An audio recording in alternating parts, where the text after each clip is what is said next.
नमामि श्रीबालकृष्णं यशोदोत्सङ्गलालितं पूतनासुपयः पानरक्षिताशेषबालकम् श्यामलालप्रभुं वन्दे स्वामिनी संयुतं सदा व्यक्तानुभावं स्वाचार्य निधिं नित्यं कृपाधिकम्।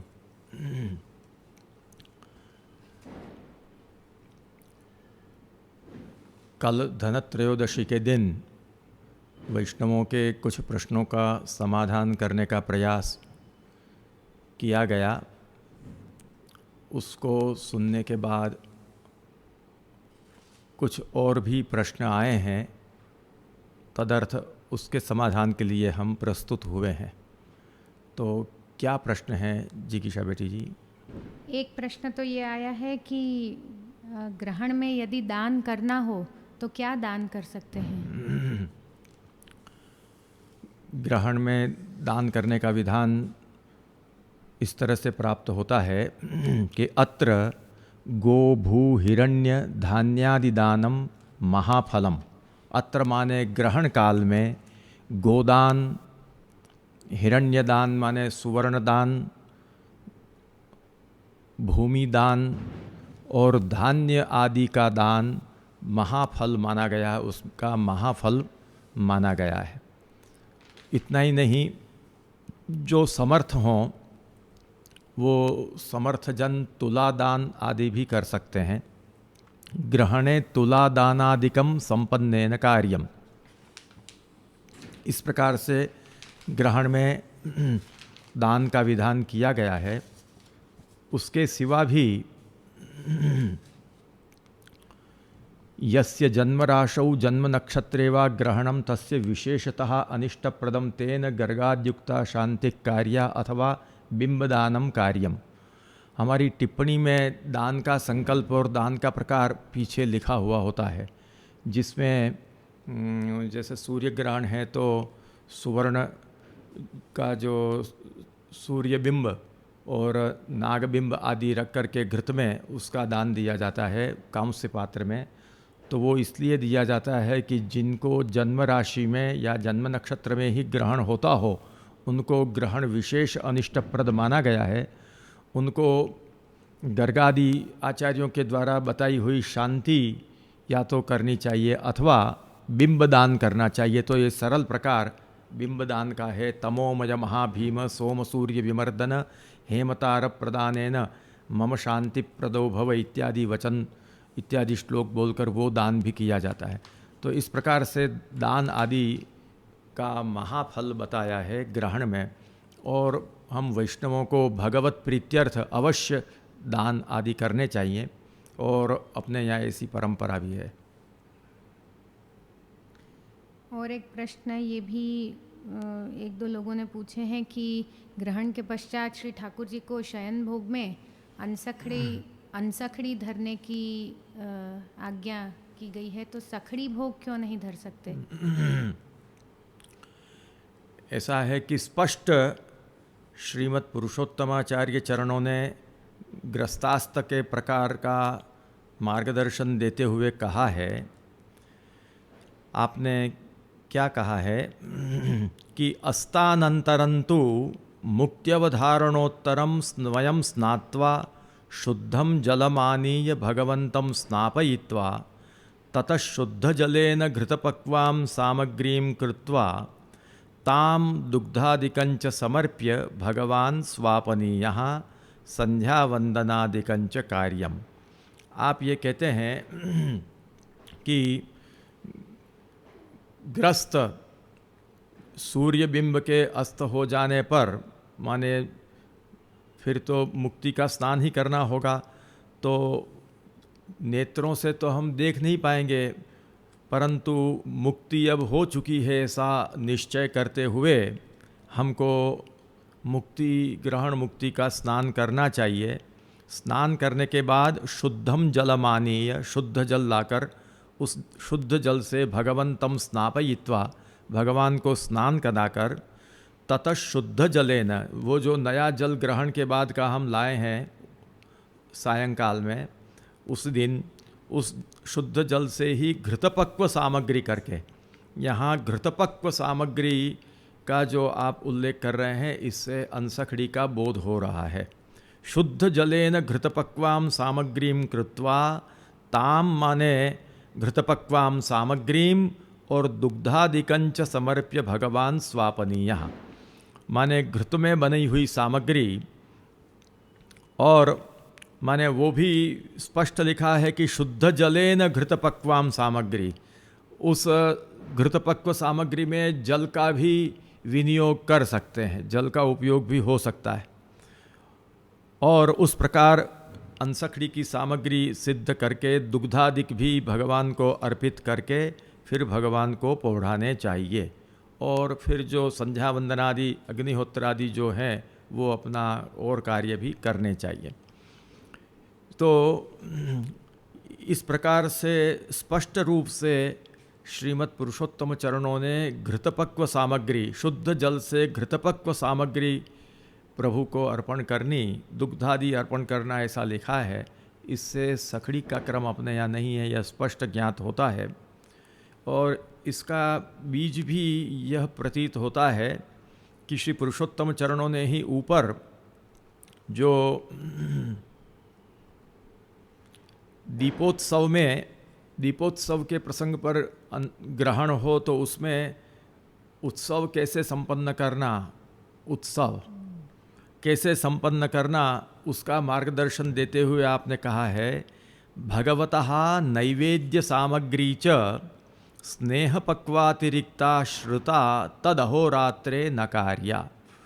ग्रहण का जो दिन और ग्रहण की रात, इस प्रकार से वो जो अहोरात्र है ग्रहण के दिन का, उस दिन में और रात में भी श्रुत अन्न माने स्नेह पक्वातिरिक्त श्रुत अन्न उस समय सिद्ध नहीं करना चाहिए, ऐसा स्पष्ट लिखा है। आप कहते हैं कि श्रुतान्नस्य ग्रहणांतरितस्य वाक्यांतरे त्यागस्य उक्तत्वात्, श्रुतान्न का वाक्यांतर में त्याग करने का कहा है। एक वाक्य ऐसा भी प्राप्त होता है षट्त्रिंशत् मत में, उस वाक्य में लिखा है कि सर्वेषामेव वर्णानां सूतकं राहुदर्शने स्नात्वा कर्माणि कुर्वीत श्रुतमन्नं विवर्जयेत। तो इस प्रकार से स्नेहपक्वातिरिक्त श्रुत अन्न, अथवा यहाँ तो स्नेहपक्व इसलिए लिखा है कि उत्सव को संपन्न करने में स्नेहपक्व पदार्थ भी सखड़ी में होते हैं, इसलिए स्नेहपक्व पदार्थ कहा है। लेकिन घृतपक्व पदार्थ भी इससे गृहीत होते हैं। तो घृतपक्व और स्नेहपक्वातिरिक्त जो श्रुत अन्न, वो ग्रहण के अहोरात्र में नहीं करना चाहिए, ऐसा वाक्यांतर में प्रतिपादित है।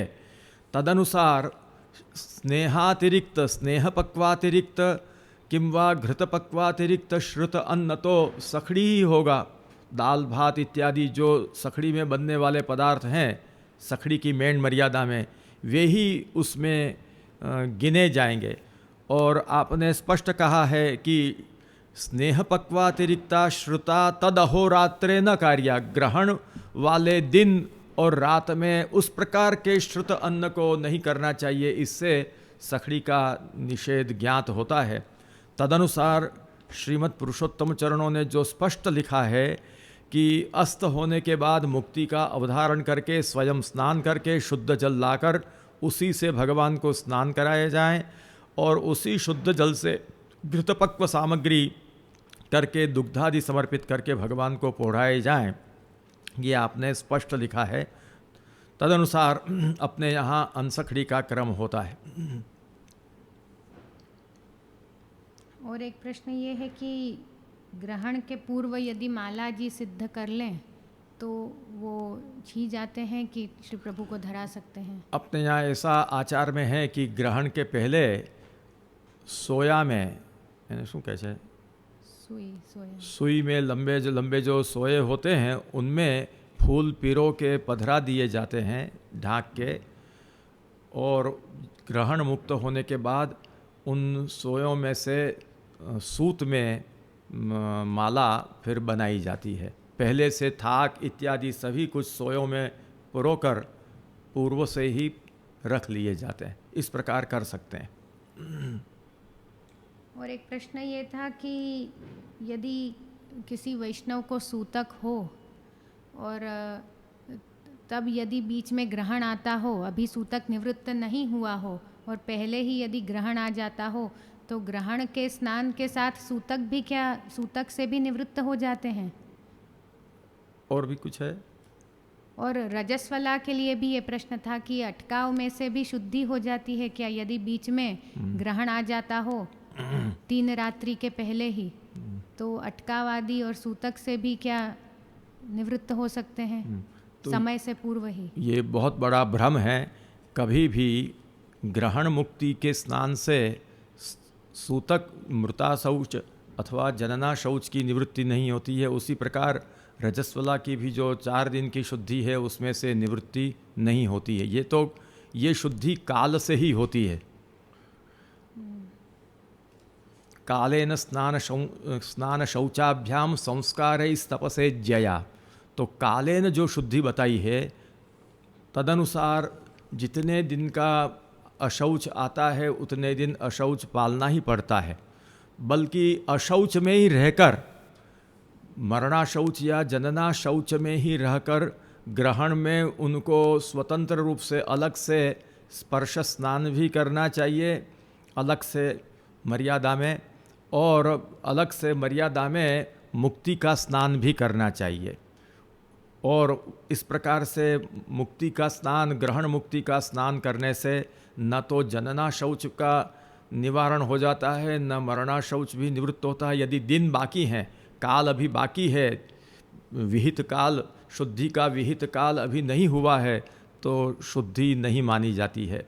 इसी प्रकार रजस्वला को भी देव कार्य आदि में 4 दिनों के बाद ही शुद्धि होती है। तो 4 दिनों का जो काल है वो जब तक संपन्न न हो शुद्धि नहीं मानी जाती। इसलिए कभी भी ऐसा भ्रम न रखें, और ऐसा भ्रम रखकर अपने आप को शुद्ध मानकर भगवत सेवादि कार्य में भूल से भी प्रवृत्त न हो, क्योंकि बहुत बड़ा अपराध हो जाएगा।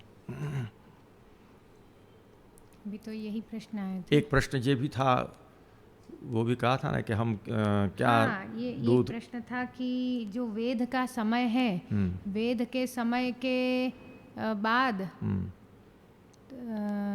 जल ग्रहण तक का जो समय है वेद लगने के बाद, तो तब तक क्या दूध और फल ले सकते हैं? तो इसमें ऐसा है कि जो लोग असमर्थ हैं, बाल वृद्धा तुरैर्विना ये कहा है। तो जो लोग असमर्थ हैं, और कहने का मतलब यह है कि जो बालक हैं, वृद्ध हैं, रोगी हैं, या किसी प्रकार से जो असमर्थ हैं, ऐसे लोगों के लिए कोई आपत्ति नहीं है। समर्थ लोग नहीं ले सकते हैं। इसी प्रकार से ये जो ग्रहण है, इस ग्रहण में श्रीमद् पुरुषोत्तमाचार्य चरणों ने स्पष्ट समझाया है कि इस ग्रहण में समर्थ लोगों के लिए आष्टयामिक उपवास है। 8 प्रहर का उपवास प्राप्त होता है, क्योंकि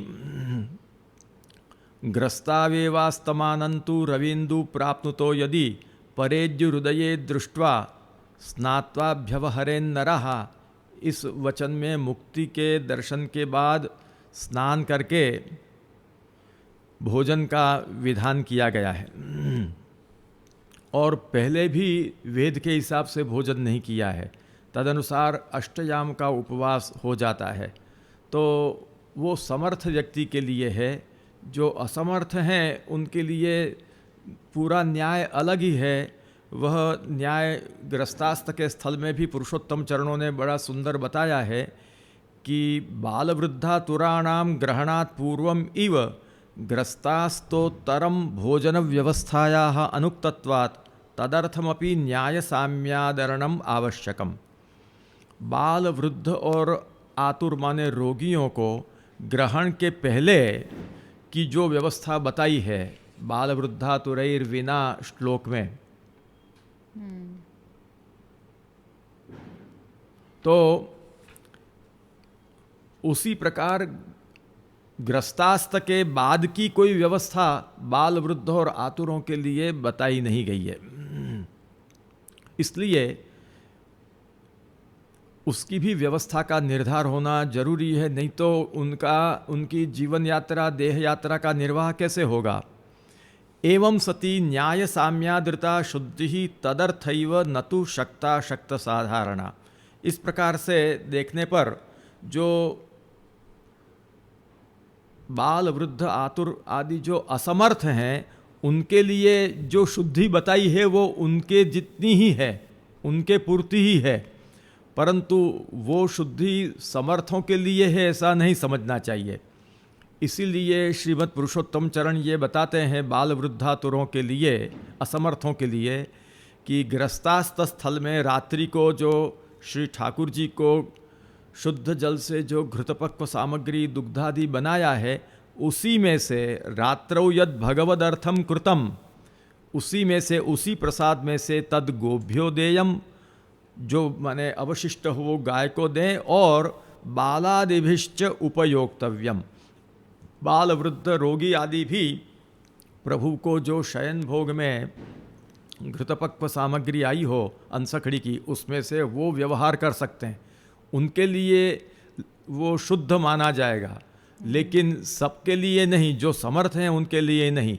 समर्थों के लिए तो आपने यही बताया कि ततः उदिते सूर्ये स्नात्वा, दूसरे दिन ग्रस्तास्थ स्थल में, सूर्य ग्रस्तास्थ स्थल में दूसरे दिन स्नान करके शुद्धि भूय, शुद्ध हो करके, ततः शुद्ध जलेन सर्वम पाकादिकम कार्यम, शुद्ध बिंब को देखकर शुद्ध जल से पाकादिक सब कुछ करना, न तो रात्र्या हृतेन जलेन, रात्रि में लाए हुए जल से नहीं, क्योंकि तत्शोधक वचना भावात। इस प्रकार से श्रीमद् पुरुषोत्तम चरण आप समझाते हैं कि बाल वृद्ध आतुर आदि जो रोगी माने इत्यादि जो असमर्थ हैं, वो ग्रहण ग्रस्तास्थ स्थल में भी ग्रहण मुक्त होने के बाद भगवदर्थ जो पाक सिद्ध किया गया वह प्रसाद के रूप में प्राप्त करके उससे निर्वाह कर सकते हैं।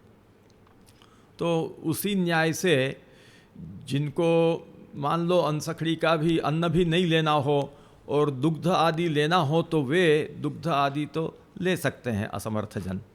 ये इसका समाधान है। और भी कोई प्रश्न है? हाँ, तो दूसरे दिन अभी प्रश्न आया कि दूसरे दिन सूर्योदय का समय टिप्पणी में देख के, और जब ठाकुर जी जगा दें, फिर मंगल भोग में भी सखड़ी इत्यादि धर के ऐसा है कि ये भी हो सकता है कि दूसरे दिन सुबह श्री ठाकुर जी को सूर्योदय के बाद नए जल से जो पाक सिद्ध हुआ हो वो मंगल भोग में भी धरना हो, तो मंगल भोग में भी हम धर सकते हैं। विशेष परिस्थिति में मंगल भोग में भी हम श्री ठाकुर जी को सखड़ी भोग भी धर सकते हैं, कि जिससे प्रसाद के रूप में अन्यान्य जनों के लिए वो उपयोग में आ सके। अन्य जो जन हों उनको जल्दी से जाना हो, या और कोई अगले दिन का इतना उपवास हो, तो उनको उस प्रसाद से निर्वाह करना हो, तो मंगल भोग में धर के भी आप उस प्रसाद से निर्वाह कर सकते हैं, सखड़ी महाप्रसाद से। और राजभोग में फिर आपको नियमानुसार धरना हो, वो तो आप धर ही सकते हैं। तो सूर्योदय का जो समय लिखा है 6:00 अपनी जो सूरत से जो टिप्पणी बाहर पड़ती है, उसमें सूरत के सूर्योदय का और सूर्यास्त का भी उल्लेख किया गया है, इसलिए तुरंत मालूम पड़ जाता है कि सूर्योदय कितने बजे है, क्या है, क्या है। तो दूसरे दिन जो है यहाँ पर सूरत में 6:39 और 30 सेकंड को सूर्योदय है। तो 6:39 के बाद शुद्ध जल के द्वारा सब व्यवहार हो सकता है। शुद्ध सूर्य बिंब को देखना आवश्यक, हाँ वो आवश्यक है।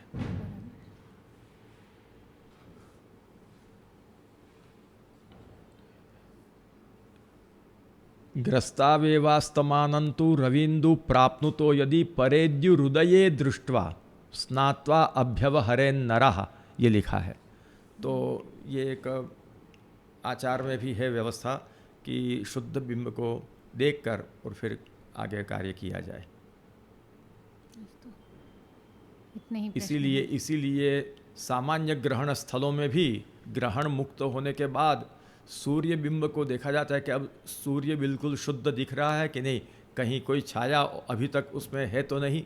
इस प्रकार से शुद्ध बिंब को देखकर फिर ग्रहण मुक्ति के स्नान के लिए सब उद्यत होते हैं। हमारे श्री दादाजी भी संध्या कोठा में नीचे विराजमान रहते और आप कहते कि देखो अब शुद्ध बिंब दिख रहा है।